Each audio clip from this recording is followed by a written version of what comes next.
नमस्कार दोस्तों, स्वागत है आप सभी का साउंड एजुकेशन पर। तो सबसे पहले आप सब लोगों से गुजारिश है कि अगर आप चैनल पर नए हो तो चैनल को सब्सक्राइब कर लो, बेल आइकन को दबा दो ताकि जो भी अपडेट हो वो सबसे पहले आपके पास आए।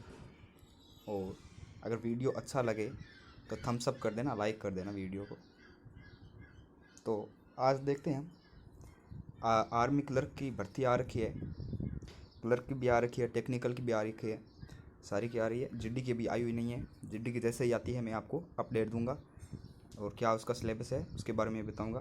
लेकिन अभी मैं क्लर्क के बारे में बता रहा हूँ। क्लर्क का जो सिलेबस है वो डिस्कस करेंगे हमने, और उसका मॉडल पेपर है वो भी डिस्कस करेंगे। वो हम नेक्स्ट वीडियो में करेंगे। इसमें देखने वाले हैं क्लर्क का सिलेबस। तो चलिए दोस्तों देखते हैं। तो सिलेबस कलर का कुछ इस प्रकार है कि सब्जेक्ट तो आपके लगते हैं, एक तो जनरल नॉलेज लगेगा, जनरल साइंस भी लगता है आपके, मैथ लगता है, कंप्यूटर साइंस लगता है और जनरल इंग्लिश भी लगती है। अब आप लगभग तो आप समझ ही गए होंगे, लेकिन अब अगर आपको समझ में नहीं आ रहा है तो मैं आपको बता दूं कि जनरल नॉलेज यानी जीके के तो आपके आएंगे 5 क्वेश्चन। और एक चीज़ आपको ध्यान में रखना है, हर question each question is equal to 4 number. ठीक है, हर क्वेश्चन 4 नंबर का है। तो 5 क्वेश्चन आएंगे जीके के और 5 क्वेश्चन है वो 20 नंबर के आएंगे, क्योंकि एक क्वेश्चन कितने नंबर का है, 4 नंबर का। तो 5 क्वेश्चन कितने के हो गए, 20 नंबर के। प्लस जनरल साइंस का आता है, वो भी 5 क्वेश्चन आते हैं 20 नंबर के। मैथ के आते हैं 10 क्वेश्चन, 10 क्वेश्चन आते हैं मैथ के, ध्यान रखना। मैथ को हल्के में मत लेना, मैथ को अच्छे से तैयार करना है। मैथ के 10 क्वेश्चन आते हैं 4 नंबर से, कितने हो गए, 40 नंबर के। और बाद में आता है कंप्यूटर साइंस के 5 क्वेश्चन, वो आते हैं आपके 20 नंबर के। पहला जो होता है पार्ट अपना, पहला जो पेपर होता है वो होता है टोटल 80 नंबर का। ये डिवाइड कर दिया हमने, किस किस प्रकार से क्वेश्चन आते हैं, 80 नंबर किस प्रकार डिवाइड किया हमने, वो आपने देख लिया। और इसमें जो मिनिमम पास मार्किंग चाहिए आपको हर पार्ट में, दोनों में, वैसे 2 पार्ट होते हैं ना, तो पहले पार्ट में तो आपको 80 में से 32 नंबर चाहिए आपको पासिंग मार्क्स के लिए। अगर आपके 32 नंबर बनते हैं तो आप सेकंड एग्ज़ाम के लिए एलिजिबल होते हो। उसके बाद आपका एक लगता है जनरल इंग्लिश का।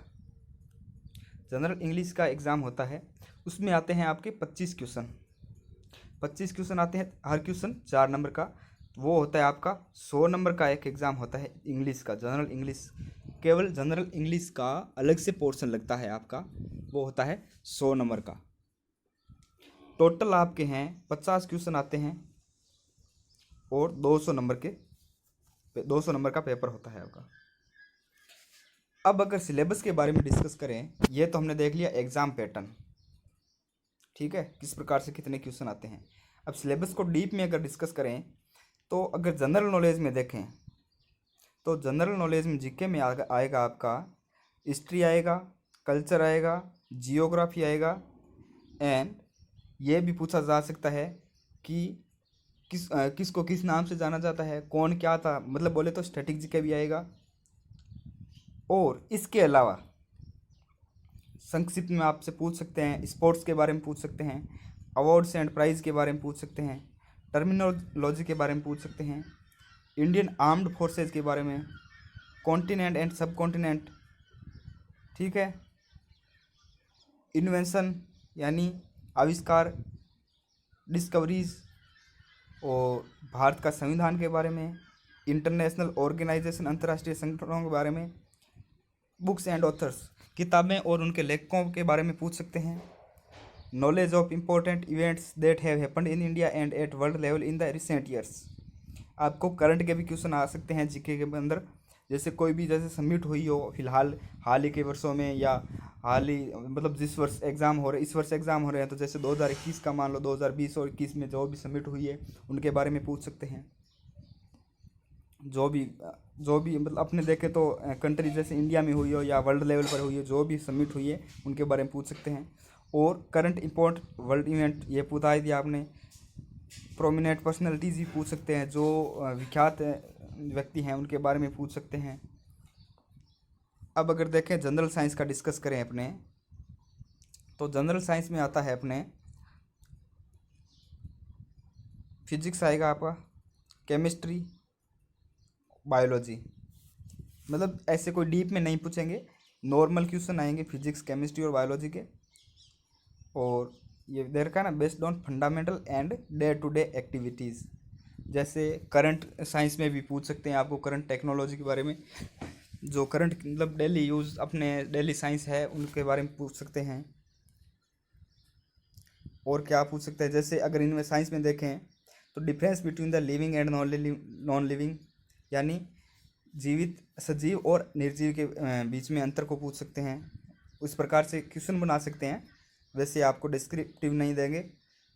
और बेसिस ऑफ लाइफ पूछ सकते हैं, जैसे सेल्स है, प्रोटोप्लाज्म है, टिश्यूज बोले तो उत्तक, ग्रोथ है, रिप्रोडक्शन है, reproduction in plants and animals, elementary knowledge of human body and its important organs, common epidemics, their causes and prevention. Epidemic पूछ सकते हैं, लेकिन एक चीज़ आपको याद रखना है, अब की बार हो सकता है पेंडेमिक का भी पूछ ले, क्योंकि जो जिस प्रकार से कोरोना पेंडेमिक चल रही है उसके बारे में भी पूछ सकते हैं, तो करंट में आप ये भी तैयार कर सकते हो।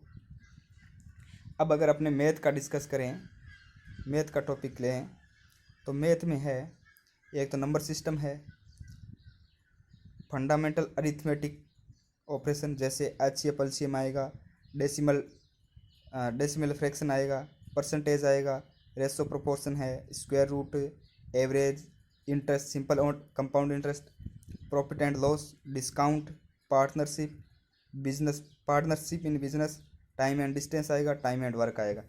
इजी टॉपिक है, इनमें से नॉर्मल क्वेश्चन पूछे जाएंगे, ज़्यादा कोई हार्ड क्वेश्चन नहीं आएंगे, ये टॉपिक आपको कवर करने हैं। इसके अलावा अगर एडवांस मैथ की बात करें तो अलजेब्रा पूछेंगे आपसे, और बेसिक अलजेब्रिक प्रॉब्लम पूछेंगे। ज़्यादा कुछ इसमें भी ज़्यादा कुछ नहीं पूछेंगे, नॉर्मल अगर आप तैयार कर लेते हो तो लगभग चल जाएगा। जियोमेट्री पूछेंगे, मेंसुरेशन, ट्रिग्नोमेट्री। ठीक है। अब अगर देखें अपने आगे, तो आगे कंप्यूटर में आपसे पूछा जाएगा, कंप्यूटर सिस्टम के बारे में पूछ लेंगे, concept of memory, input output जो भी हैं डिवाइसेज हैं उनके बारे में पूछ लेंगे, basic concept on an operating system and its functions, introduction to Windows, MS Word के बारे में, एमएस पावर पॉइंट के बारे में और एमएस एक्सेल के बारे में। इनमें से एक क्वेश्चन आएगा आपके, पूछ सकते हैं इनमें से, नॉर्मल आपको तैयार करना है। और इंग्लिश की बात करें तो मेन जो आपका पोर्शन लगता है इंग्लिश का लगता है, उसके बारे में अगर बात करें तो इंग्लिश में पहले तो कॉम्प्रहेंशन लगता है, सेकंड आपका है पार्ट्स ऑफ स्पीच लगता है, से पार्ट्स ऑफ स्पीच में है आर्टिकल है, नाउन प्रोनाउन है, एडजेक्टिव है, प्रीपोजिशन है, कंजक्शन एंड मॉडल्स है। थर्ड है वर्ब लगती है। इंग्लिश को आपको याद रखना, इंग्लिश को आपको अच्छे से तैयार करना पड़ेगा। टेंसेज है, टेंस तो आप या तो बेसिक पहले से किए हुए होंगे आपके। सेंटेंस स्ट्रक्चर है, अब टाइप ऑफ सेंटेंस भी पूछ सकते, जैसे अफर्मेटिव और इंट्रोगेटिव है, यूज ऑफ फ्रेज है, डायरेक्ट एंड इनडायरेक्ट स्पीच आएंगे, एक्टिव एंड पैसिव वॉइस आएंगे। एक्टिव एंड पैसिव वॉइस की मैंने क्लास डाल रखी है, आप वीडियो को देख सकते हो, पहले क्लास डाल रखी है। और याद रहे, अब से डिफेंस के प्रैक्टिस सेट शुरू करूँगा मैं, तो आप हर दिन मैं एक प्रैक्टिस सेट डालूँगा वीडियो के माध्यम से। और अगर सब्सक्राइबर जल्द ही 1000 सब्सक्राइबर पूरे हो जाते हैं तो लाइव अपने क्या है प्रैक्टिस सेट क्या डेली करवाएंगे, तो दोस्तों में शेयर कर दीजिए। और अदर एरियाज़ में जैसे पूछ सकते हैं ईडियम फ्रेज, सिनोनिम, एंटोनिम से वन वर्ड, ये वोकेब तो आती है, वोकेब के लगभग आप ऐसा मान के चलो 3 से लगभग 5 क्वेश्चन ही पूछ सकते हैं, 4 क्वेश्चन तो लगभग मिनिमम आते ही हैं। ठीक है, तो यहाँ तक हमने डिस्कस कर लिया सिलेबस के बारे में आर्मी क्लर्क का। और अगर इसकी एलिजिबिलिटी के बारे में बात करें तो इसको अगर आप देखें कि कौन कौन भर सकता है, इसको एग्ज़ाम फॉर्म कौन लगा सकता है, तो ट्वेल्थ में जिसके पास मैथ, या अगर आपके पास आर्ट है तो भी कोई दिक्कत नहीं है, लेकिन प्लस में उसके साथ क्या होना चाहिए, मैथ होनी चाहिए। और अगर आप कॉमर्स बैकग्राउंड से हैं तो भी आप ये एग्ज़ाम अप्लाई कर सकते हैं। तो आपके पास अकाउंट और बुक कीपिंग या मैथ होना ज़रूरी है। इसके अलावा अगर बात करें, टेक्निकल की भी आ रही है भर्ती, तो टेक्निकल में आप मैथ वाला अप्लाई कर सकता है, मैथ वाला स्टूडेंट है वो अप्लाई कर सकता है। नर्सिंग की भी आ रही है, नर्सिंग की भी अभी फॉर्म स्टार्ट हैं, आप अप्लाई कर सकते हो। तो नर्सिंग के लिए भी आप बायो वाले है वो अप्लाई कर सकते हैं। ठीक है, तो चलिए आज के लिए इतना ही और मिलते हैं नेक्स्ट वीडियो में। तब तक के लिए बने रहिए साउंड एजुकेशन के साथ, और अगर सब्सक्राइब नहीं किया है चैनल को तो जल्द से जल्द सब्सक्राइब कर लीजिए और बेल आइकन को दबा दीजिए ताकि आने वाली हर अपडेट आपको सबसे पहले पहुंच जाए। और दोस्तों में शेयर कीजिएगा ज़रूर। और प्रैक्टिस सेट, डिफेंस के जितने प्रैक्टिस सेट हैं, जैसे एयरफोर्स का भी प्रैक्टिस सेट देखते हैं, अगर स्टार्ट हो पाएगा तो करते हैं। बने रहिए। जय हिंद, जय भारत। मिलते हैं नेक्स्ट वीडियो में।